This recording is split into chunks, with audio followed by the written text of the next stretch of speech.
So we're going to go ahead and get started. Thank you everyone for joining today. My name is Carly. I'm part of the marketing team at DESelect. And I'll just be doing a brief intro this morning before we go ahead and move into the speaker parts of this presentation. So on the left here, we have Greg from DESelect as well. He's an account executive for us. And we'll be speaking today alongside Francis, Senior Customer Success Manager at optimise.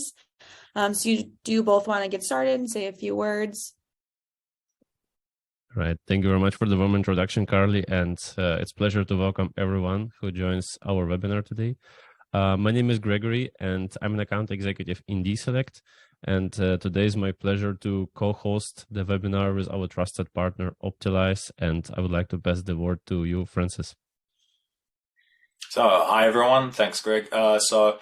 My name's Francis. I work at optimise. I'm part of the customer success team based in Munich. And I just wanted to briefly introduce to you today how easy it is to make print happen as a valued channel. Also, at any point in time, feel free to ask any questions and we will try and get around to every single one of them. So thank you very much, Francis. Let's move in. And first of all, we would like to guide you through the agenda of today's webinar. So today we are going to, first of all, cover the challenges that customers face on both sides in DESelect and optimise.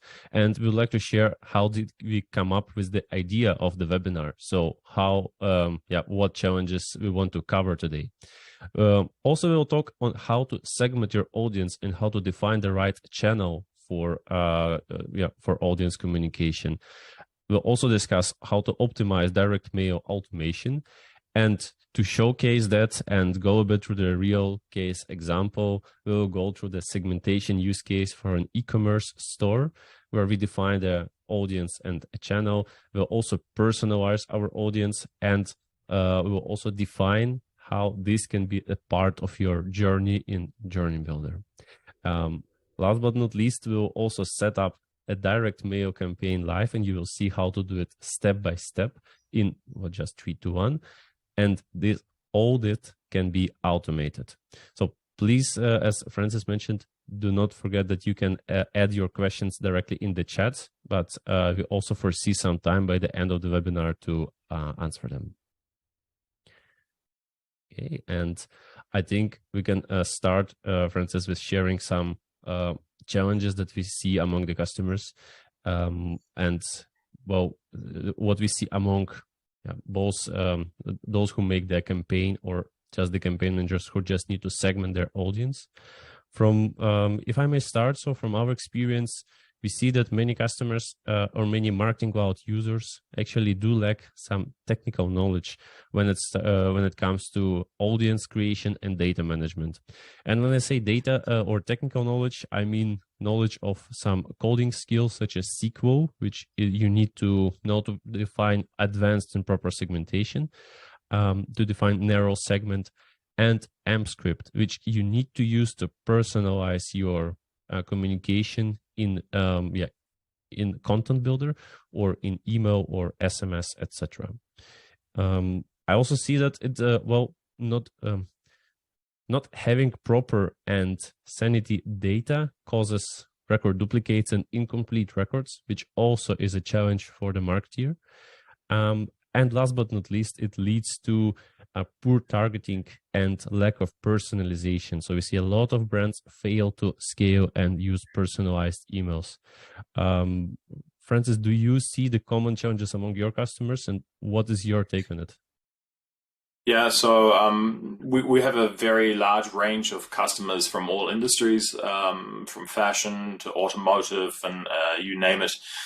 But basically, it boils down to one of these three things, or these three common topics. So relevance, sustainability, and return on investment. And relevance is quite a big problem for a lot of customers, because we're constantly bombarded by things trying to get our attention, and we've gotten really good at blending everything out. So personalization is a must in order to grab the interest and remain relevant. So the more personalized your content, the more relevant it is for the customer, and so the more uplifts are possible. Without data-driven marketing, you're just taking a shot in the dark.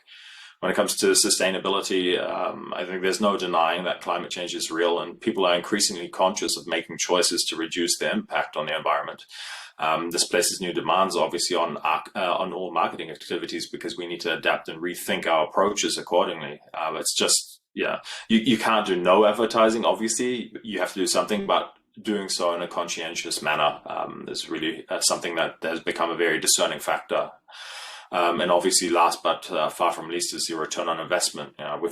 We've had in the last year or so seen an explosion of costs for energy and raw materials. And even though there might be some easing on the horizon, it's just going to play a very prevalent role for the foreseeable future. So optimization on our ROI here is even more crucial, so that we can offset all these costs through better revenues and customer loyalty. Without digitalization of marketing processes, though, this is impossible to overcome. And I think this is where DESelect plays such a crucial role, doesn't it, Greg? I totally agree, and I wanted to say that I find it really relevant. So nowadays, any communication sent via any channel, it has to be indeed very personalized, since the channel and the chance that you can reach the customer is currently unique, and you do not want to spend your efforts and of course your budget on the wrong communication. Hence, I think this is that's how we came up with the idea, and we would like to show how you can utilize the power of both solutions to actually maximize the ROI and make sure that the message that you send will be reaching the recipients, and it will resonate with them. All right, I suggest we can proceed further, and we'll start sharing on how the combination of two solutions work. Well, first of all, I would like to shed some light on how does targeting and personalization in our approach work. What we suggest and the way we approach audience personalization for any channel is that we start from segmenting and personalizing data in DESelect. First of all, DESelect can access all data that stays in Salesforce Marketing Cloud. And you can use your data from other clouds, like from Sales or Service Cloud, for example, as synchronized data extensions, standard data extensions, and some behavioral data, like when the person opened an email, clicked a link, etc. Then we create a new target data extension where we already define fields to be personalized. The reason we do it this way is that once you create such a data extension with the new fields, you can use them in any communication channel, being direct mail, being SMS, push, or email. And the advantage here is that you are not expected to code or personalize it per communication channel. It's done once and you store it in a data extension. We'll be using DESelect for that. So, well, you can also see, or sometimes you see, we are called as a segment studio for Marketing Cloud. I will not, go very much deep into details on, of all the features of the solution. What I want to mention is that we are an AppExchange partner, so we are available on the AppExchange and fully integrated into Salesforce Marketing Cloud. It's a drag and drop solution, so you are not expected to know code, but for those who prefer to write some SQL code, we'll also show what is generated in the backend, and it's also plug and play. And I would like to pass the word to you, Francis. Could you please share some light? So once the segment is created, how do we define the direct mail campaign? So just briefly,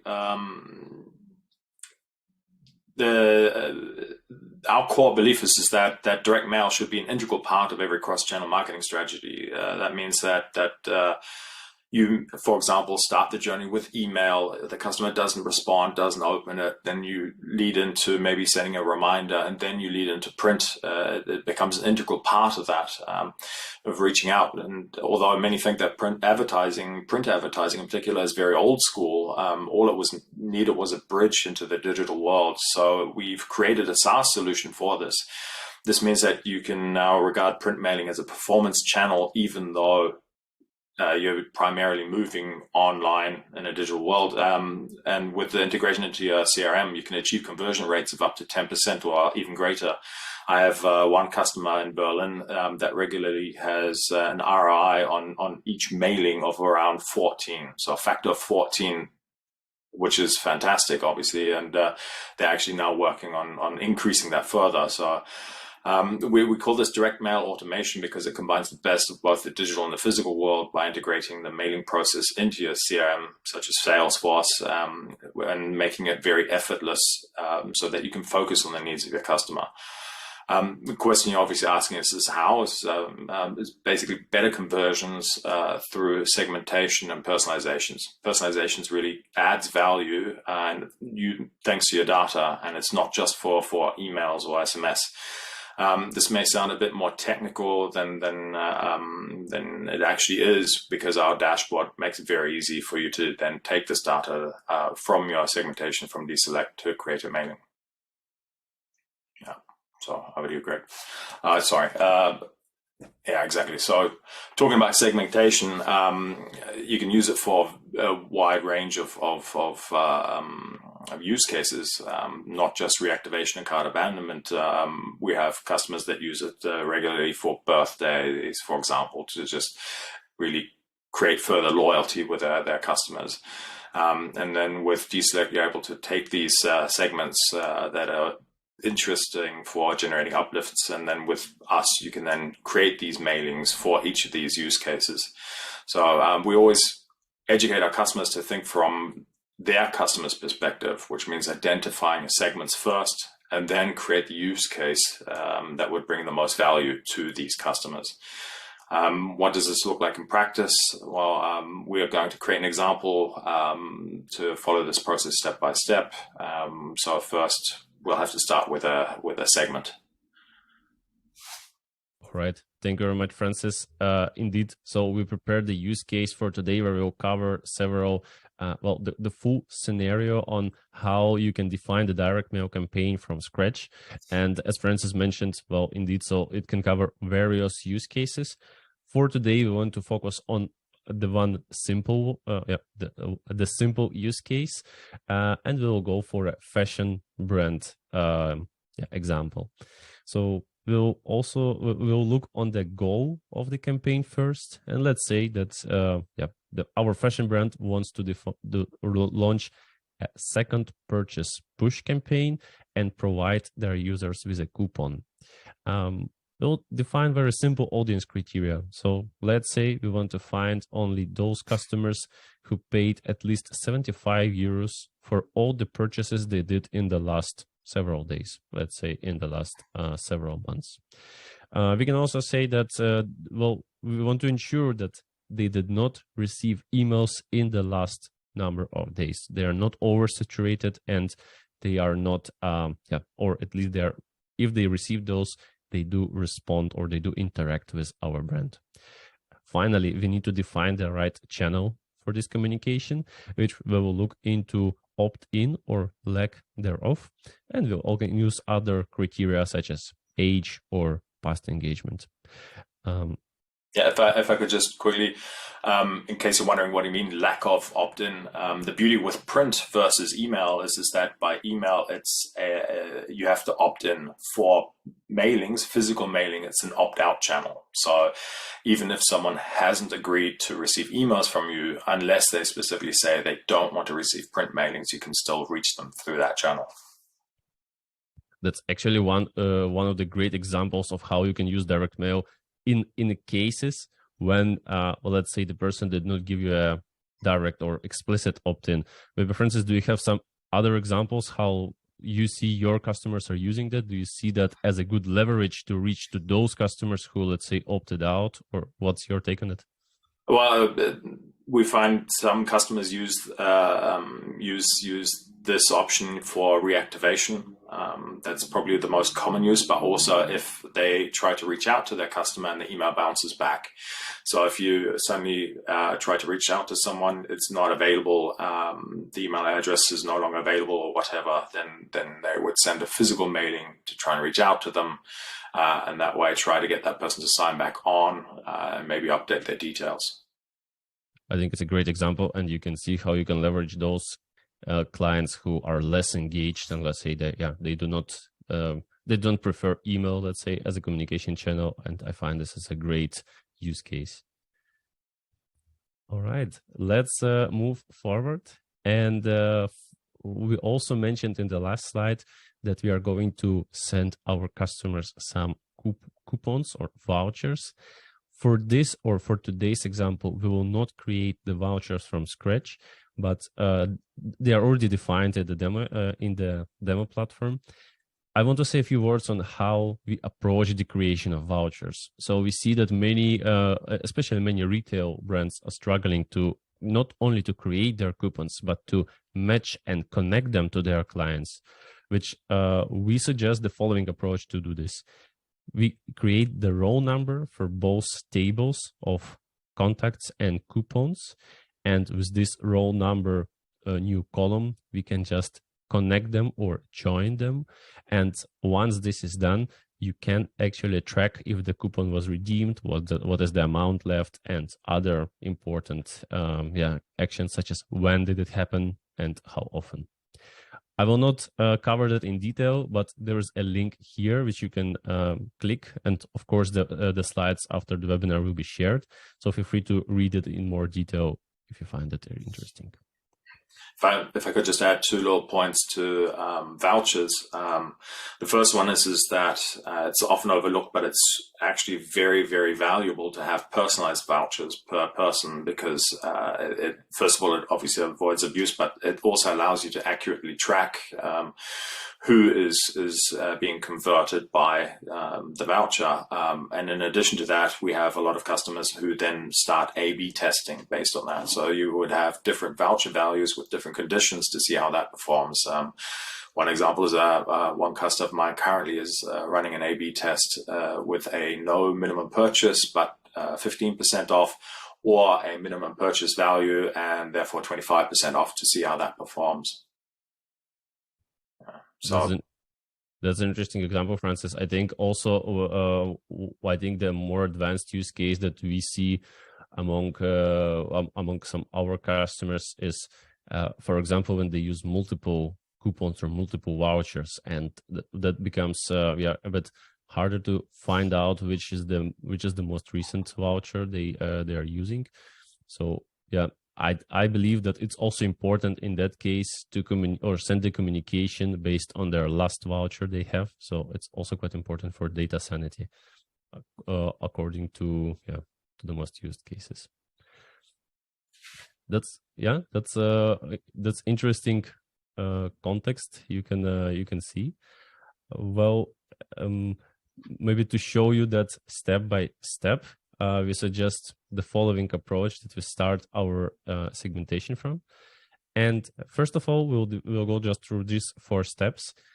First off, we'll define the right audience. We will define the right filters and exclusions there. When we define the right channel, we'll define opt-in. We'll look at opt-in and out channels, as we discussed before. And we'll use some other criteria such as age or location of a person. Lastly, we'll also personalize our data based on product preference, product category, for example, and we'll also define a proper salutation. And for this, we'll look at a German example, so Liebe or Lieber. And finally, to wrap it up, we'll define the final configuration in Journey Builder to set it up and automate. Okay, so I suggest we can move to the practical part of our webinar, and we will show you how do we approach this, and we'll show it step by step from scratch, creating the segment and creating and automating your direct mail campaign. Okay, let me switch to my Salesforce Marketing Cloud account. Here we go. All right, so first of all, we will start with defining our audience. For that, I will switch to Salesforce Marketing Cloud account, and I will go directly to DESelect. As mentioned, we're an AppExchange partner. So once you click on the AppExchange, you'll end up in the DESelect dashboard. This is the starting screen where you start creating your segmentation or selections. As you can see, every selection has some information about it, such as status or number of records, and other important data such as created and modified by. And you can also schedule or templatize your selections. On the left side, you can also manage them by the folders, which, as you can see, can be pretty configurable per your, let's say, per your industry or per your department, and you can create as many folders as you prefer. Let's start right away and create a new selection, which I will call fashion brand selection, and I will click save. So in DESelect, we'll follow 3 easy steps to create a segment. The first one is a selection criteria, where we define our data extensions that we're going to use, and we'll apply some filters to filter our audience. The second step, called target definition, will be used to define the target data extension, so where we save the results of the selection. And we will also define some personalization fields and define the right channel for them. And lastly, we'll preview our selection to ensure that the result we are getting is looks the same as we expect this to be.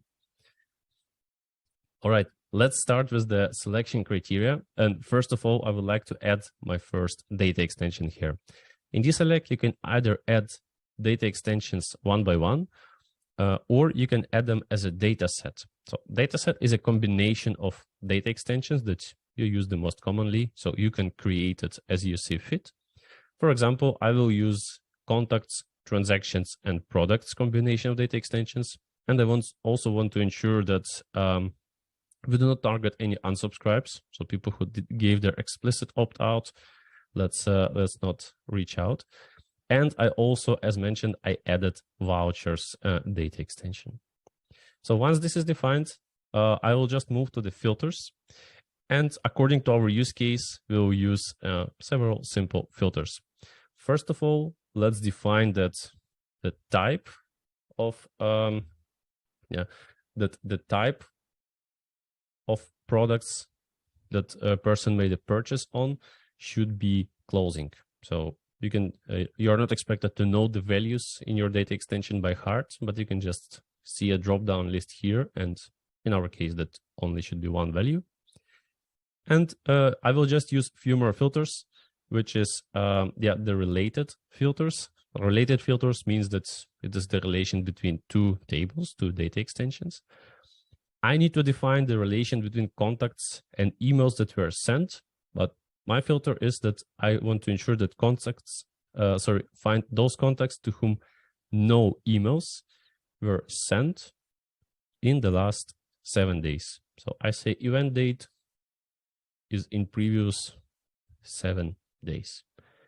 This way we exclude those contacts who already received some communication, and we do not want to oversaturate them. Last but not least, I will add a filter on relation between contacts and transactions. And in DESelect, you can do quite advanced filters on using aggregations and calculations, which is extremely useful for example, lifetime value calculation for retail and other industries. But let's take a simple example of calculating the total amount of all the transactions done by a contact. And we say they should have at least paid 75 euros in total. Once this is defined, we can move forward to the second step called target definition. And since already the audience is defined and we applied the right filters, we can create a data extension where we store the results and personalize them. I'll go ahead and create a new data extension here. So we need to provide it with a unique name. Let's go with example. We can define if it should be sendable, testable, and other parameters. And at this point, you can define which fields you prefer to have in your target data extension. This will become important once we send the campaign, and as Francis will show you soon in the campaign creation and automation, you will use the fields defined at this point, and you will see how they would look in your mail and how the personalization will appear and will be printed.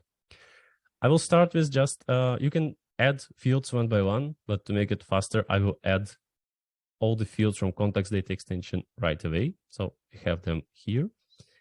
And I will start with personalizing our audience. So I will add a few custom values, and I will start from the most important one, which is called preferred channel.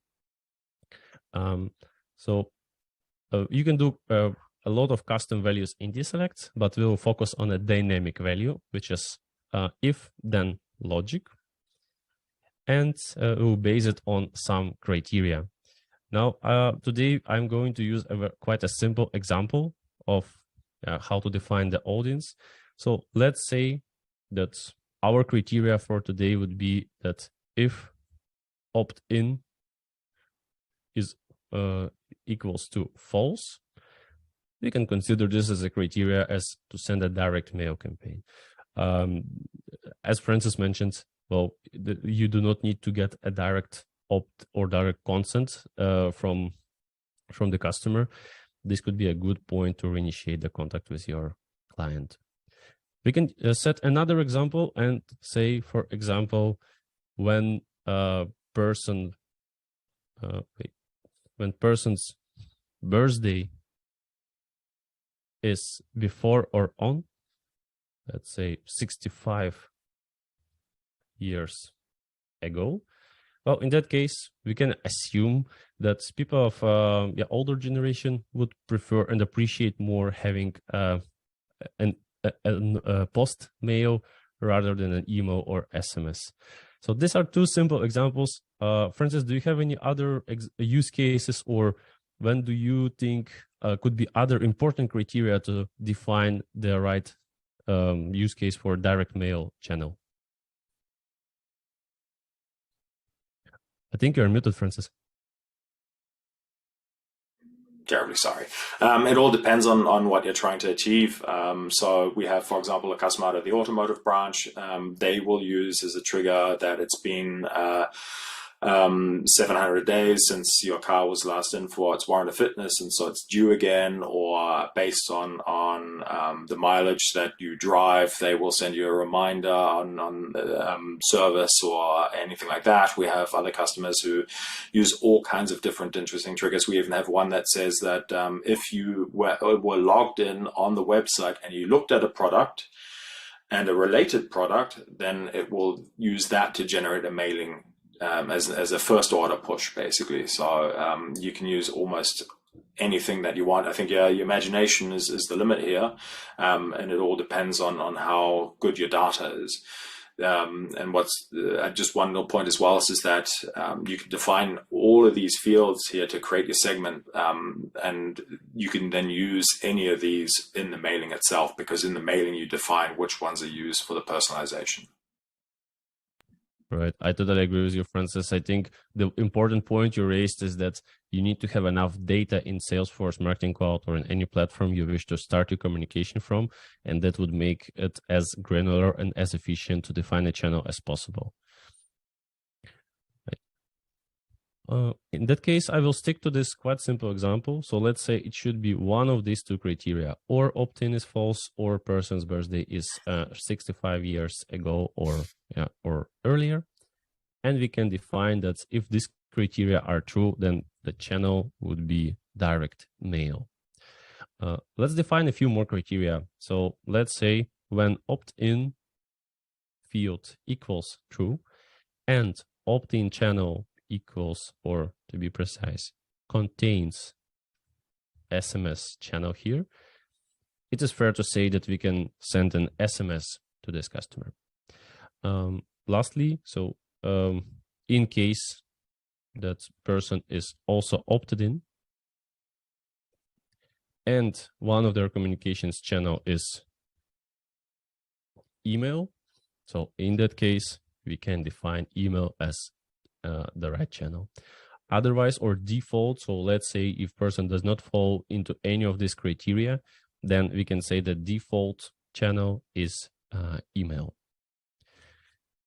At this point, we can click Save and just add this as a new field to our target data extension. So now it will be saved and generated right there. I suggest we can proceed and now personalize our audience by defining the new field. Before you proceed, there is a question regarding if you can make changes to these segments once you're done. And I think in the same vein, also a question regarding once you've created this segment, if it were possible to copy this, make a copy of a segmentation to then just be amended accordingly. That's a great question. Thanks, Francis. I think one of the best ways to ensure that you actually do save the results of your selection and you can replicate it later is to create a template out of this selection. So if you see that, well, part of this selection is definitely can be reusable, here is the button to create a template. And once you define a template, no one else besides you can, or DESelect admin can edit it. So you can ensure that it will stay untouched and can be copied, and an exact copy will be created if you do that. Okay. Thank you for the question.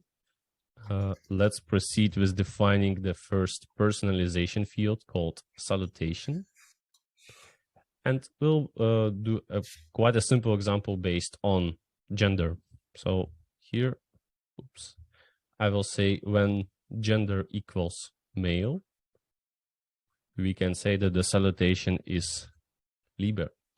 Or when gender equals female, it's fair to say the salutation will be Liebe. But in case that's the contact did not provide you with their gender, or it was not specified, or they prefer not to mention that, you can just say a good salutation as Guten Tag. So this also can be added just one more field in our target data extension. And I will proceed with creating the last personalization field. So we want to ensure that the product that we want to push for a second purchase is relevant, and it at least stays in the category of the person of the category that person prefers. So we can call it product preference, and we'll also define a dynamic value here. The criteria that we will use would be as follows. So let's say that we want to define it and see if person likes a certain color or the closest of a certain color, or it's not important for them and they just use all color clothes. I will use the following criteria such as type. We want to ensure that type is closing, so they did bought some previous purchase was in closing, and the name of the product that they bought should be one of the products that are only available in one color, say black hoodie, blue trousers, green jacket, pink hoodie, and yellow top. If it's one of these products that were purchased by the customer, it's fair to say that it should be close in a specific color scheme. Another criteria we can add here, so the same will be as when type equals closing and the name of the product purchased is in let's say all-star pullover hoodie, let's say polo shirt, bomber jacket, etc. So if it's one of these goods, it's fair to say that it will be tops in all colors. But if we see that the previous purchase does not fall into any of a specific categories, we can say that the default option is no preference. Then we can just try an A/B test, or just send them a new suggestion of a product. Okay. Once this is defined, we can finalize the second step and save a new target data extension. So at this point, it is generated and saved in a Salesforce Marketing Cloud account. Now you can use it in Email Studio, in Journey Builder, or in Automation Studio, etc. And let's proceed to the last step called preview. So once we predefine the channel, filter the audience, and personalize it, we can click Run Preview, and you will see the results of this preview screen. So you can see the total number of records expected in this selection. In my case, it's 16. And if I scroll to the right, you can see the product preference is defined. Salutation is also based on the gender, and the preferred channel in this case is direct mail. As you can see, well, you can do it in drag and drop environment. You can also do it with a SQL query if you prefer to write it from scratch.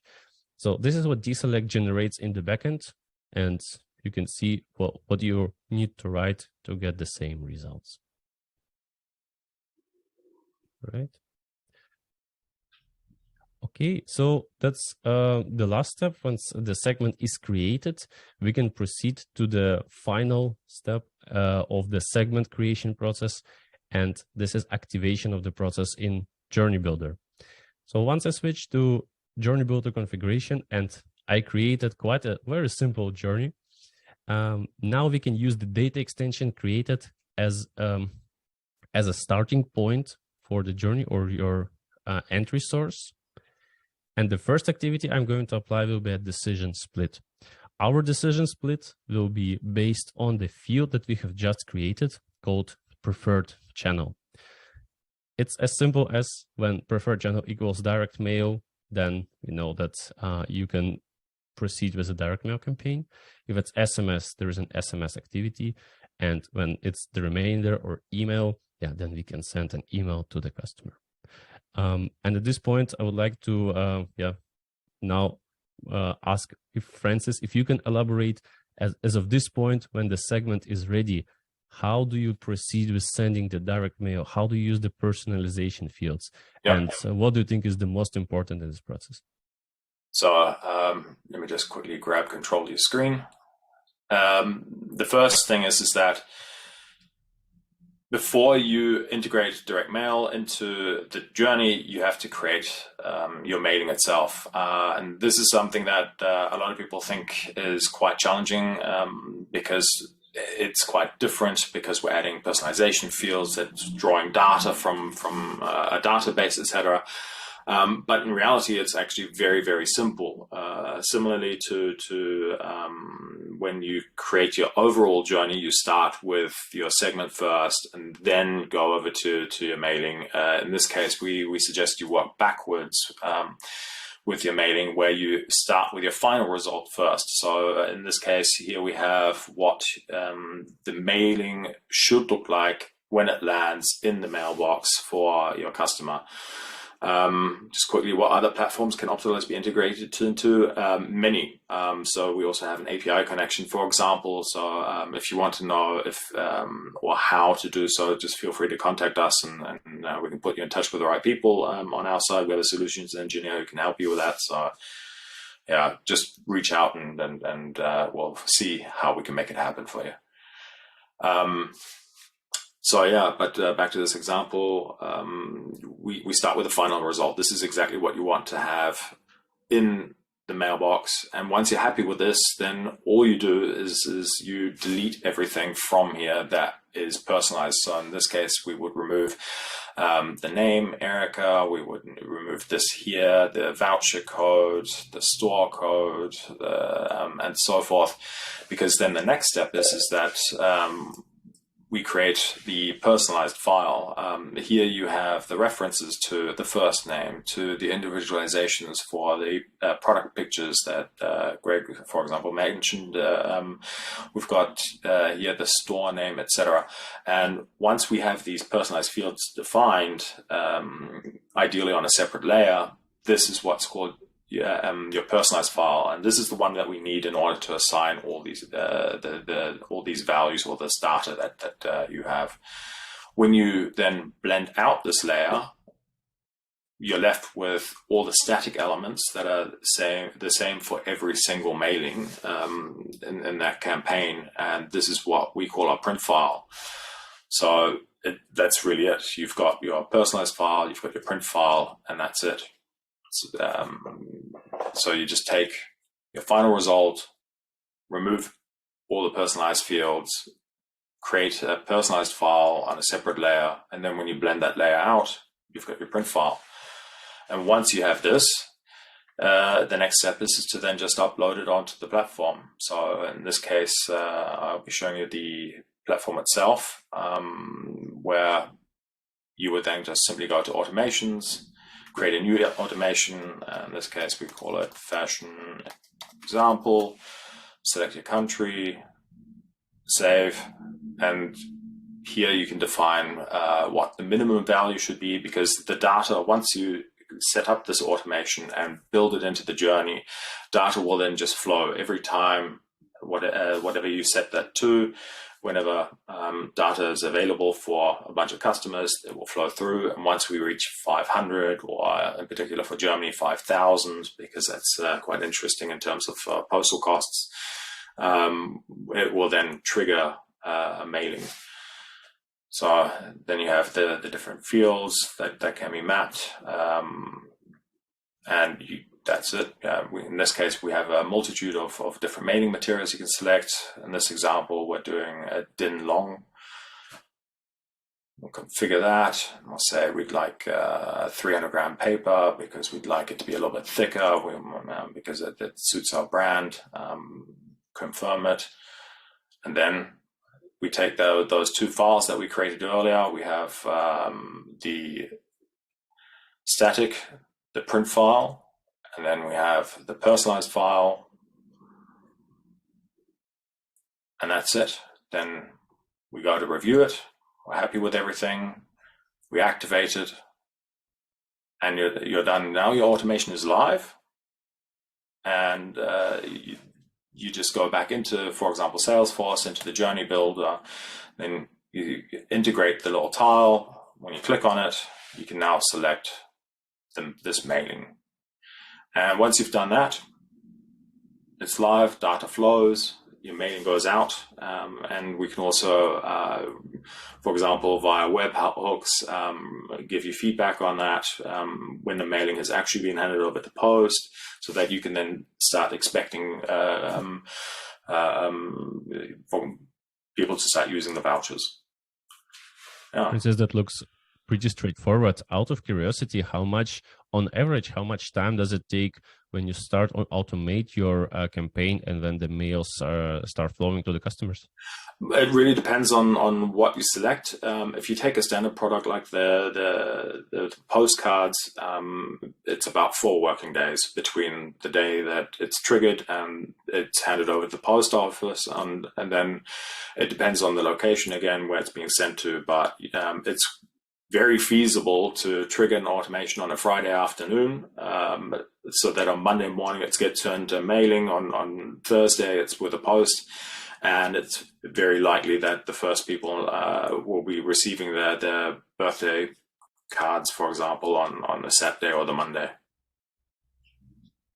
Great, that's pretty fast. Thank you. So yeah, that was it. Before I continue, are there any questions regarding that? Because I think I did cover that quite fast, and it is something that we get asked very often, but as is shown, it is relatively straightforward. You just start with your final example, remove the personalized fields, have your 2 print files, switch into live, and then you're away laughing. So to round off, I think we now reach the stage where we've had those questions at the beginning, those challenges that everyone faces, and here we will now quickly give a summary as to how we meet these. Cool. Right. Sorry. All right. Yeah, indeed. Thanks, Francis. I think, well, if I may share my thoughts on, well, from what I see, the combination of our solutions. First of all, we aim to enable our clients to play with their personalization, play with the power that you can get from writing a code without writing a single line of it. So as you can see, both products aim to define drag and drop interface without any let's say hiccups or headaches with integration or providing any coding or connectivity between. So the integration is already inbuilt and you are not expected to do that. We want to enable our users to focus on the right audience and avoid any possible data mistakes, since having a mistake might be quite crucial to avoid it and to follow the GDPR rules and to respect the opt-in or opt-out preference. And I believe that also we are living in a quite sensitive world to climate change. Francis, I see you are also talking about data-driven print marketing. Could you please share how nature-friendly our direct mail is?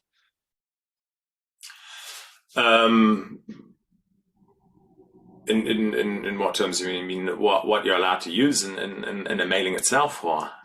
I mean, in terms of like the I believe you mentioned in the beginning that now you reached recently the fully carbon neutral print mailings. Is that something that's you can elaborate on? Yeah. So when it comes to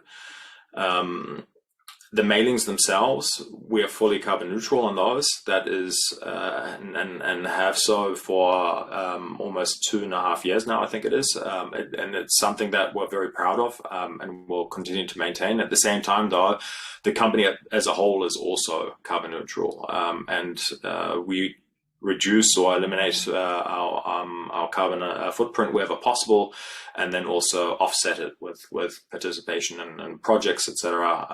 So we're certified in that respect, and it's something that we're very proud of. And this plays back into the sustainability challenge that a lot of people face, or a lot of companies face, in order to ensure that that the consumer, the recipient, knows that by having received that mailing, they're not actually contributing in any way to climate change. So that's in terms of sustainability, that's actually something we're very proud of.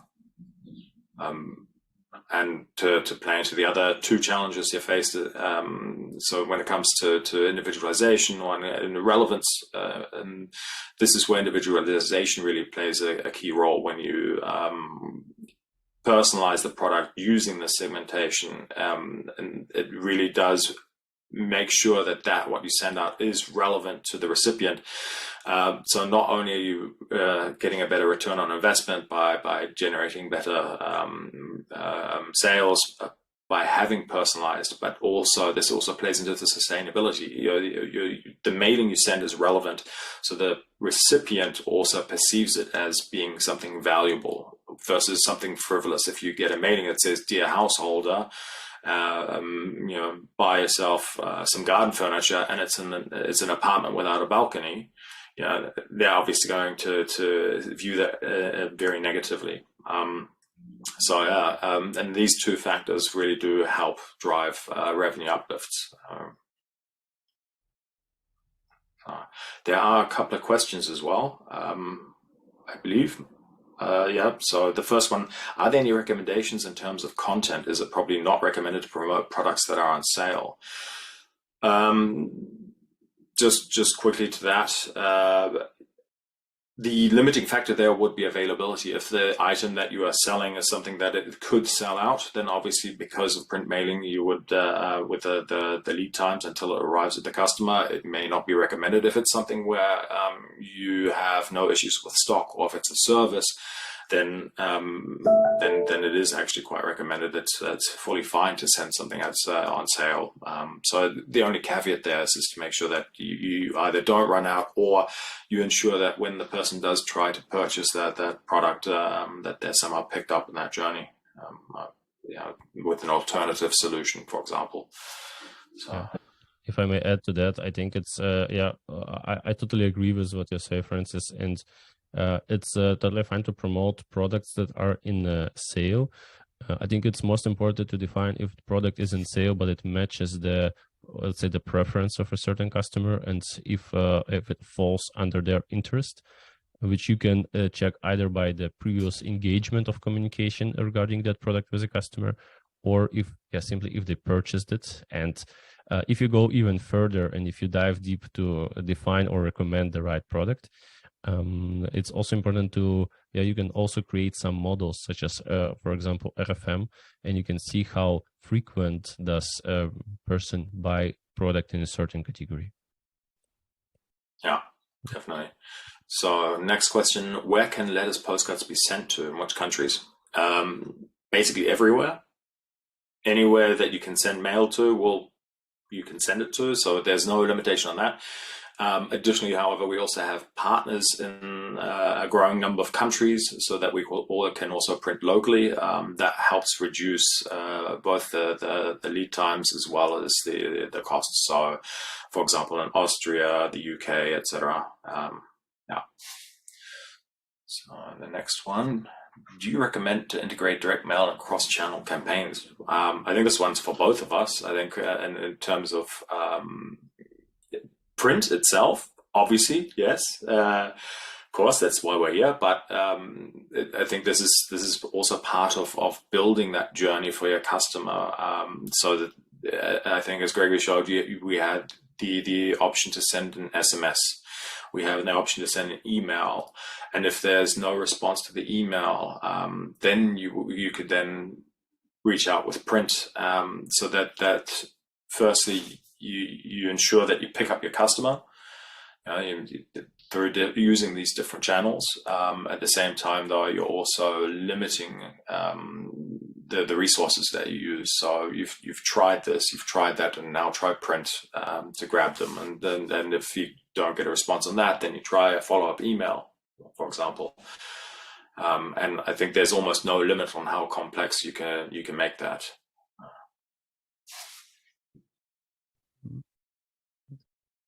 See, I will take the next question, which is which requirements need the data meet to be ready for segmentation and personalization?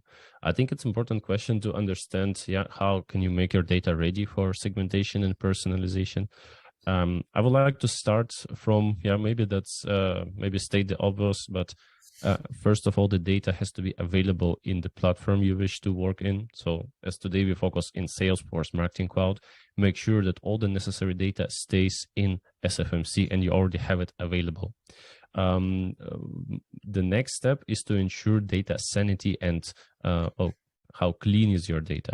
When I say clean data, I mean ensure that you do not have any record duplicates and you are not going to, let's say, target the same email 2 times and hence to send the communication twice to the same customer. Another important point to consider is respecting their opt-in preferences, since actually the fact if there are some duplicates in your records means that these records are coming from different data sources. For example, Gregory can submit an order in the shop, then online and through the mobile app. But if I give you the consent or opt out once in one of the channels, this has to be respected. So it is important to track all the data and make it as a golden or master record, ensure that it's clean and all the fields are available and unified. And I would say that the golden rule is to keep as much data as possible in your marketing automation platform, since you can base the criteria of segmentation definition right there. Francis, do you have anything to add from your experience in personalization and optimize? I just one more point is that you can also use a recommendation engine in order to generate what products could be of interest in order to personalize the mailings.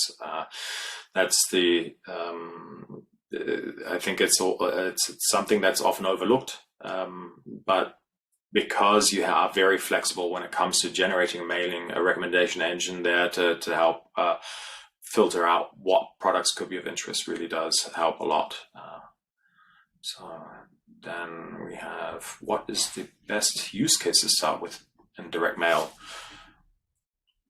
Birthday, to be honest. I personally, I think that's quite often, I think everyone wants to start with second order push and reactivation, but birthday is actually one where I think it creates a lot of value. It's also relatively straightforward. It's you constantly have customers who constantly have birthdays, so but the loyalty factor there is something that I find is really something that's not to be underestimated. By sending out a birthday card to someone, just acknowledging that you know that it's their birthday and you're giving them a little treat, even if it's just a happy birthday, we hope you have a great day. I think everyone appreciates that, especially because it's not an email. Getting that card in the mailbox that says, hey, we cherish you as a valued customer and we celebrate your special day is something that is really not to be underestimated. That's my favorite one, to be honest, birthdays. I always celebrate every time a customer finally sets one of those automations up. I can follow that, and maybe just from my experience, when of course when I have my birthday, and many companies send email to say congratulations, while it's way more pleasant to receive the physical mail with congratulations, especially when it's personalized. I think, well, that resonates in current digital world. That resonates more, at least to me personally. Yeah, we call it the fridge factor as well. It's quite nice to. So I get one from my local bowling alley every year with a little voucher, and I hang that up on the fridge because until I use it, so it's very present. You compare that with an email, it's too easy to ignore, to get lost in the inbox. I don't know how it is for other people, but I get, I think, somewhere in the region of 60, 70 emails a day privately. So, they disappear. But that little physical mailing you hang up on the fridge till you use it, I think that's pretty great. Yeah, so indeed. then we've done with that. I think the other question has been answered. So I think if there's no more questions, Yep. I think we can move forward and start wrapping up our webinar. And we would like to mention that we are thankful for everyone who joined our session today. We will definitely share the slides and the recording of this webinar. But if you have some questions afterwards, if you think that you still want to raise a certain use case or ask a question, please do not hesitate to reach out to us directly. You can see our contact details on the slide, or you can find us on LinkedIn, or just send an email directly. So the word is over to you, Francis. All right. So thank you very much for attending. Keep this short and sweet. Have a good weekend. It's only one more sleep to go, and hope to hear from you guys soon. Bye. Have a great day, everyone. Thank you.